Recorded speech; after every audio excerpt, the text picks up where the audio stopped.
Oi, gente, hoje eu falo de A Coreografia do Desejo, 100 anos de ficção brasileira, da professora Maria Angélica Guimarães Lopes. É uma coletânea de ensaios dessa professora, publicada em 2001 pela editora Ateliê Editorial.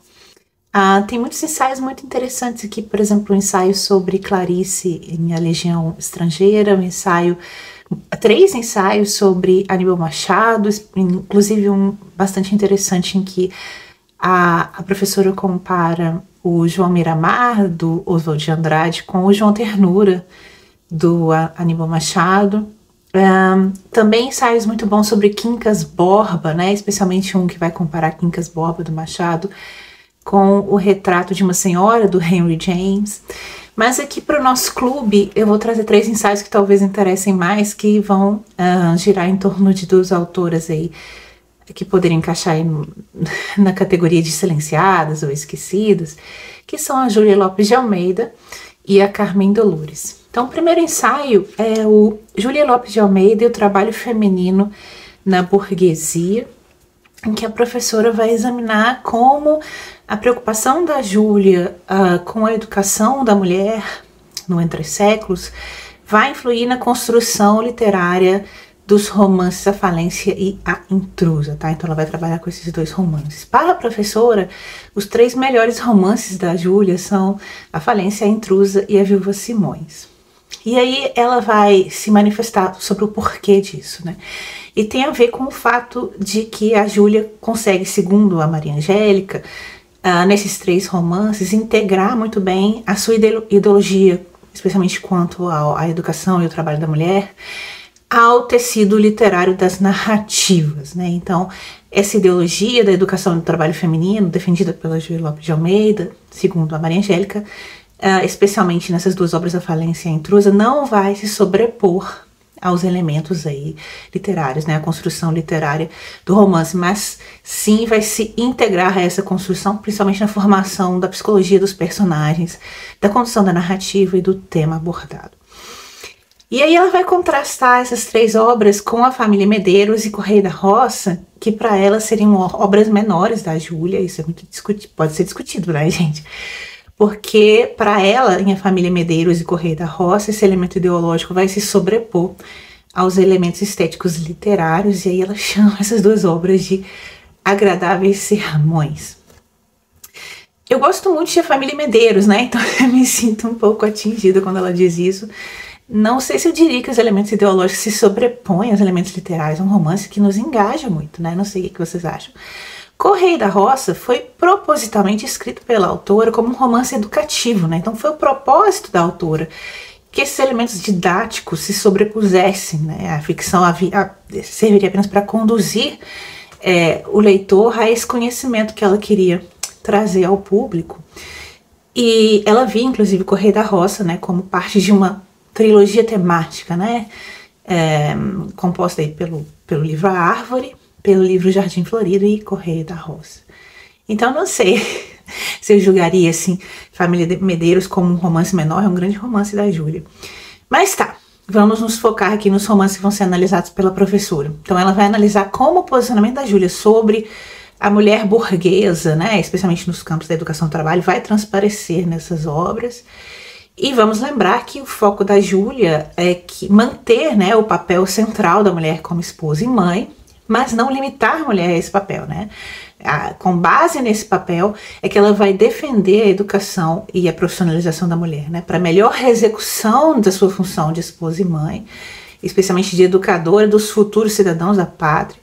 Então, é essencial que ela tenha uma melhor instrução, que ela possa se profissionalizar.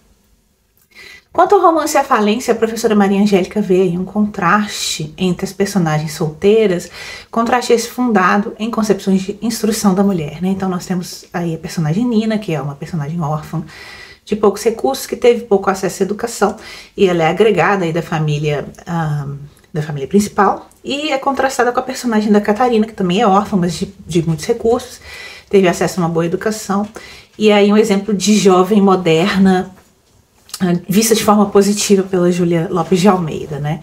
Ambas são vistas de forma positiva, né? Ambas são exemplos aí de inegável valor moral, mas há esse contraste e a diferença chave entre as duas está na posição econômica e no acesso à educação. E aí eu acho interessante o posicionamento da Júlia, meio ambíguo com relação à personagem Nina. Não sei o que vocês acham, se vocês leram A Falência. Vocês acham que a Nina é elogiada pela autora ou condenada? Porque a Nina vem trazer essa ideia de autossacrifício também, né? Que é uma ideia que não necessariamente a Júlia condena, né? Então, não sei, ela talvez tenha uma posição um pouco ambígua com relação à personagem Nina e seja crítica dos personagens que submetem a Nina a essa condição. Não sei.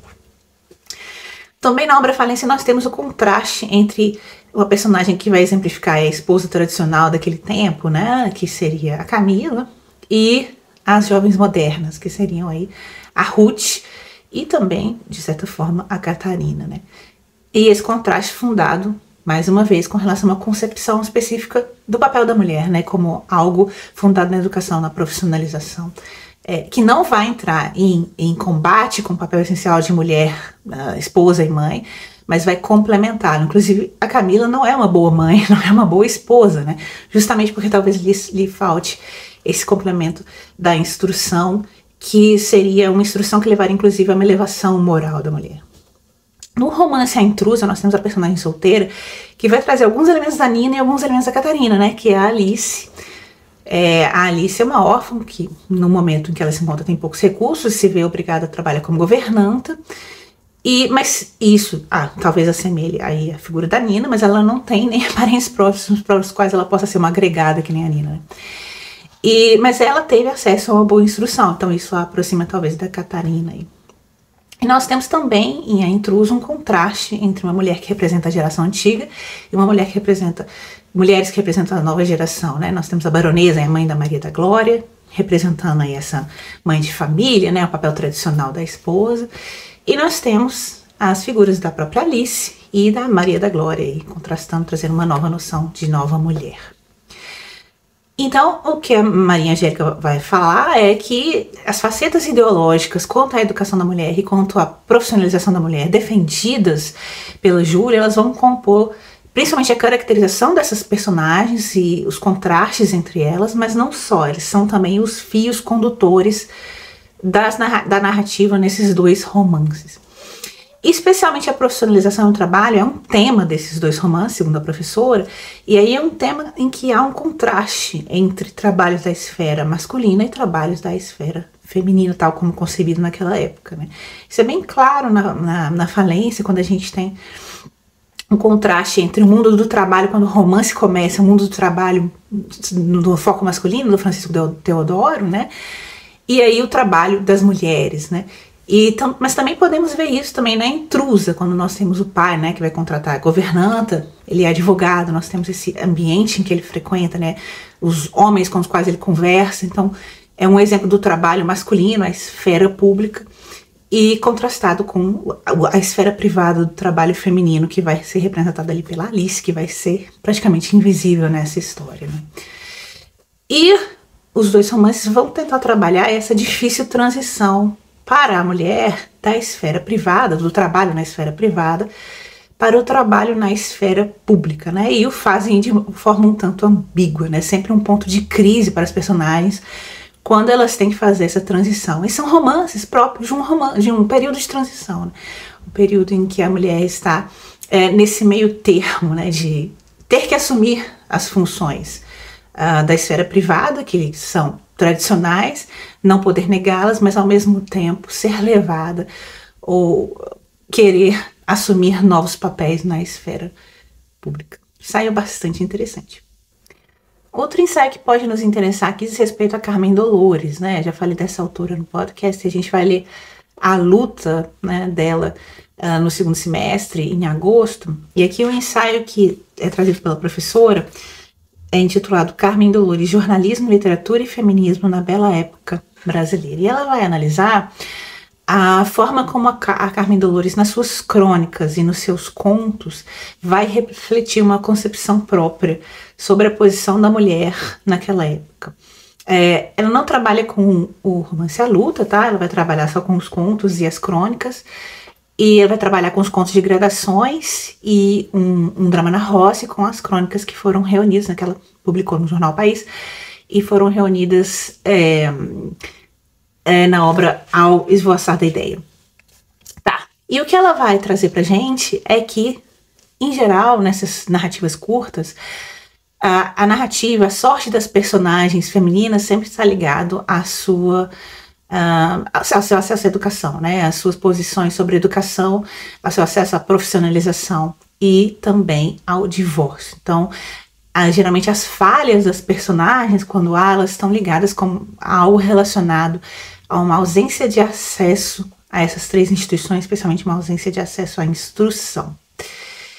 E é interessante também a forma como a Carmen Dolores, nesses contos, vai trabalhar a figura da mulher madura e do processo de envelhecimento como um tema dessas histórias. Isso é bastante pouco, talvez, presente na ficção, né? A mulher mais velha, a mulher em processo de envelhecimento, e a Carmen Dolores vai trazer isso aqui. E também a luta, isso também é tangenciado pela luta, eu acho. Eu acho que as personagens mais velhas, elas têm um papel bastante forte no romance A Luta. A gente vai ver isso quando a gente lê esse romance.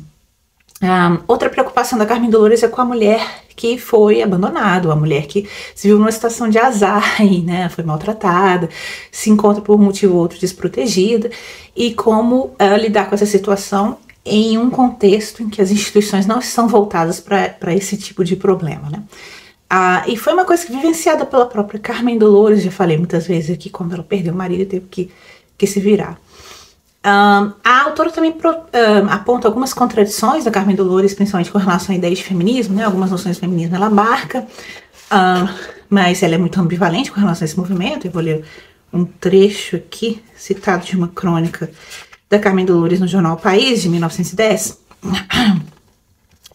Só compreendo o feminismo como meio de garantia à mulher do direito de concorrer ao trabalho igual ao homem quando precisar lutar pela vida, mas acho inútil a sua incorporação à política, forma apenas grotesca de um exibicionismo sem necessidade, que fere preconceitos e não valoriza senão a vaidade feminina. A gente já viu essa questão quando eu falei do livro anterior, Vozes Femininas do Império da República. O artigo da Raquel Soaré também menciona essas contradições da Carmen Dolores, né? Ela era uma defensora do direito à educação, do trabalho, do divórcio, né? Isso era um tabu na época, ela era uma defensora do divórcio, mas ao mesmo tempo ela era contrária à participação da mulher na política, né? Ela via a política de uma forma muito negativa, a gente já falou sobre isso, e era contrária ao sufrágio feminino. Também era monarquista, uma ferrenha monarquista, enfim. Então essas contradições também são apontadas aqui pela professora Maria Angélica. Outro artigo, outro ensaio muito interessante aqui é O Crime da Galeria Cristal, em 1909, jornalista como árbitro, e aí que a Maria Angélica vai comparar as reações da Júlia Lopes de Almeida e da Carmen Dolores a um crime que mobilizou o país em 1909. A Júlia Lopes de Almeida e a Carmen Dolores, elas foram colegas, né, como cronistas no jornal O País. A Carmen Dolores escrevia aos domingos, a Júlia às terças-feiras, acho. E ambas tinham posições muito semelhantes com relação a temas de educação, profissionalização da mulher, né? Ambas defendiam a educação da mulher, defendiam o direito ao trabalho bem remunerado, enfim. Quanto à política, a diferença era sutil. A Carmen Dolores, a gente viu, ela achava o sufrágio feminino algo nocivo para a mulher, algo nocivo para a sociedade, né? Tinha uma posição mais dura. E a Júlia Lopes de Almeida, ela não pensava assim, mas ela achava o sufrágio desnecessário. Ela dizia que ela não queria se imiscuir com política. Mas as duas, embora semelhantes em muitos desses tópicos, elas vão ter reações diferentes em relação a esse crime. O que foi esse crime? E essa diferença, né, esse contraste vai ser examinado aqui pela Maria Angélica. O que foi esse crime? Foi o assassinato em São Paulo, na terça-feira de carnaval, de um advogado de 25 anos, Arthur Malheiros, alguma coisa assim. Ele foi assassinado por uma mulher, Albertina, que tinha sido seduzida por ele quando ela tinha 18 anos, na época do assassinato ela tem 22, e aí ela foi ajudada, digamos assim, para matar o advogado. Ela foi ajudada pelo marido. Ela era recém-casada, o marido forneceu a arma, e o revólver e a faca para ela matar o sedutor, né, o advogado. Então ela tinha sido seduzida aos 18 anos, ficou grávida, foi abandonada, teve uma filha. Essa filha adoeceu, ela chegou a mandar essa filha para o Arthur, o advogado, para pedir ajuda. Ele simplesmente enviou a criança pequena para um asilo e não se sabe o que aconteceu, provavelmente a criança faleceu. 4 anos depois, aos 22 anos, ela é levada a se casar e esse novo marido aparentemente fica um pouco decepcionado ao saber que ela havia sido seduzida, né? Seduzida aí pode ser um eufemismo para estuprada, né? E aí, não se sabe o que aconteceu, ele fornece revólver e faca. A Albertina vai atrair o advogado Arthur para um quarto de hotel. Ela tá vestida de noiva. E vestida de noiva ela vai assassinar o Arthur, mas esse caso tem uma série de pontos meio estranhos. Por exemplo, ela tá vestida de branco, mas o vestido nunca fica sujo de sangue, enfim. Mas ela, ao mesmo tempo, ela é réu, confessa. Ela, inclusive, tem um diálogo com a mãe, que é reproduzido no jornal, que ela fala: se eu não matasse agora, eu mataria de qualquer jeito. Eu ia matar no dia do casamento dele, que não admito que ele seja feliz com outra mulher, blá, blá, blá. Então, assim, caso muito ambíguo.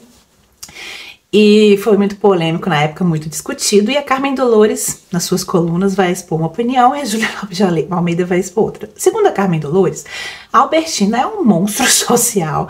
Ela é realmente a pessoa que arquitetou todo esse crime e ela simplesmente se aproveitou do fato de que o marido estava meio revoltado com o fato de que ela não era virgem. Se aproveitou do momento de paixão do marido para usá-lo como instrumento de vingança, para que fornecesse as armas para ela poder então cumprir um plano já arquitetado de matar o Arthur.